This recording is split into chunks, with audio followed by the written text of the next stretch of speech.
कंचन दरवाजे पर पहुंची ही थी कि अंदर से हंसने बोलने की आवाज़ें सुनाई देने लगी। लगता है बुआ जी आ गई। सुबह ही सासू माँ अमृता जी ने बताया था कि आज दीदी कृष्णा आएगी। अमृता की ननद सुमन की 2 महीने बाद शादी थी। उसी सिलसिले में कृष्णा जी को राय मशवरे के लिए बुलाया था। वो घर की बड़ी बेटी थी और अनुभवी भी। कैसी हैं बुआ जी? कहते हुए उसने बुआ जी के पैर छुए। ठीक हूँ बहू। क्या तुम रोज इतनी देर से ही घर आती हो? आज काम ज़्यादा था तो घर की बहू को यूं देर से आना शोभा नहीं देता। दीदी छोड़िए ना, आप भी क्या बात लेकर बैठ गई हो?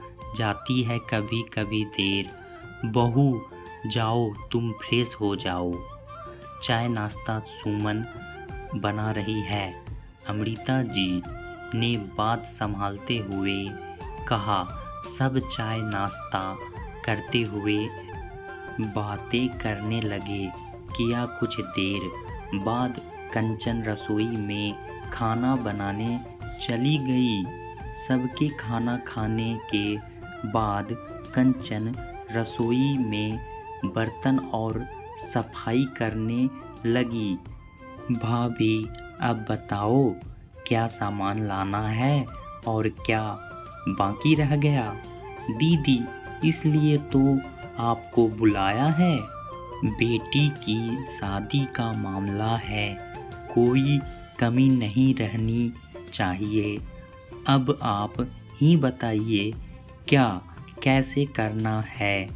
सबसे पहले तो सुमन के ससुराल वालों के देने के कपड़ों और सामानों की लिस्ट बनाओ।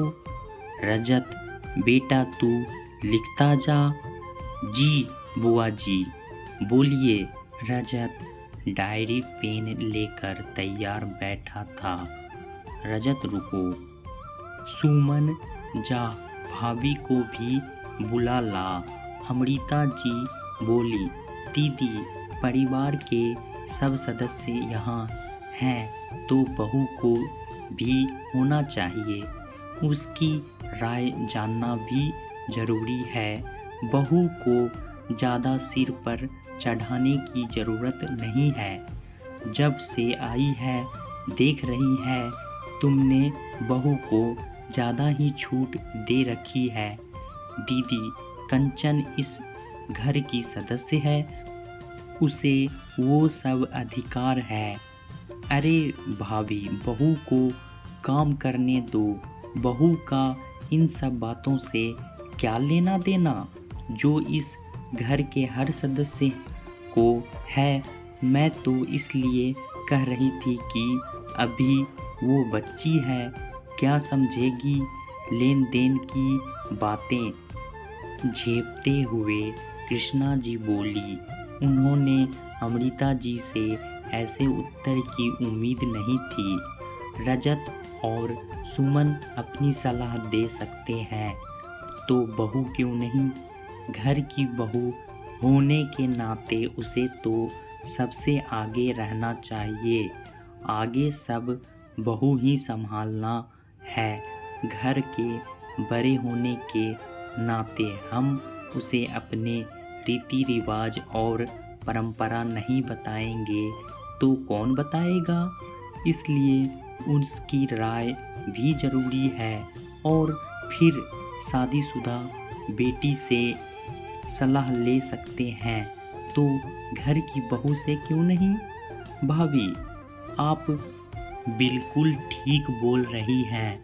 बहू को जब हम घर का हिस्सा मानेंगे, उसे प्यार सम्मान और अधिकार देंगे तभी तो वो हमें मन से स्वीकार करेगी। जासुमन बहू को बुला ला। आखिर घर की लक्ष्मी के बिना शुभ काम की शुरुआत कैसे हो सकती है। कंचन ऐसी समझदार और प्यारी सासू माँ पाकर खुद को धन्य मान रही थी। दोस्तों, कहानी अच्छा लगा हो तो कमेंट बॉक्स में हमें ज़रूर बताएं और चैनल को लाइक सब्सक्राइब करना ना भूलें। धन्यवाद।